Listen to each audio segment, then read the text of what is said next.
Assalomu alaykum qadrli obunachilar. Bugun xudo xolasa sizlarga mashq qo'yxonamiz 8 ta o'ta qo'y sig'adigan qo'yxonamizni yig'ilib sochilishini, qancha muddatda yig'ilib sochiladi, bular haqida sizlarga zo'r qilib ma'lumotlarni beramiz. Hozir buni realniy holatda ko'rsatib beramiz.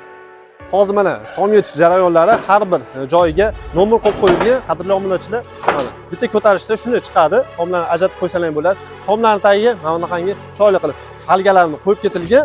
Usti shifrli ikkita qismga ajratilgan bo'ladi. Tomlari ham ikkita qismni mana ikkita tarafga qo'yapmiz hozir.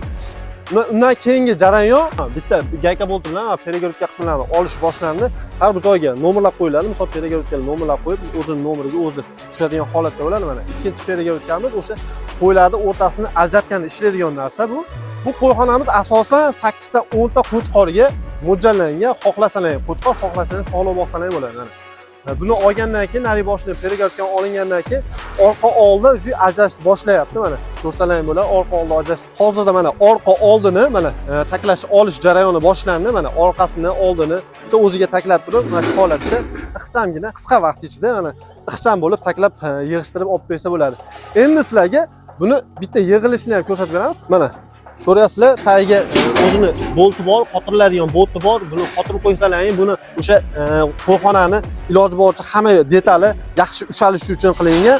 Teshiklarni hamma yo'g'ini, konsollari, suv qo'yadigan joylarni qo'yib ketilgan. Tagiga kirib ketadigan qilib, mana kursoylarni kirsalang, bitta oshganlarni tagiga kirib ketadigan holatda bo'ladi. Har bir detali xudo xolasa shu qo'chqorlar qiynalmasin, olayotgan odam maza qilib ishlatsin deb qo'yilgan. Mana перегородкani qo'yishni ko'rsalang.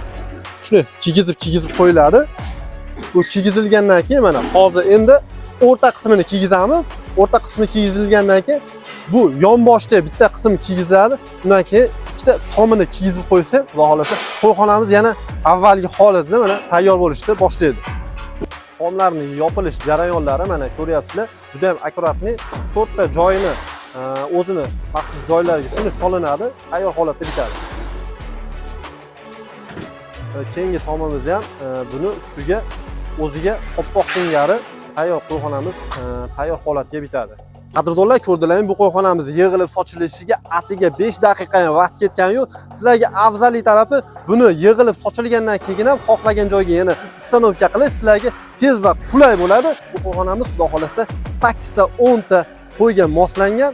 Sizlarga chorvador akalar, yangi boshlayman degan akalarimizga zo'r variant bo'ladi bularimiz.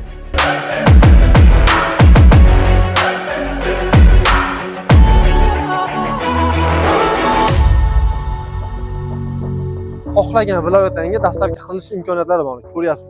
Mazmunni tushuntiradigan bo'lsa, shundoq Stasa tarafdan kelishda Marg'ilon Vatsroy mostini pastida joylashgan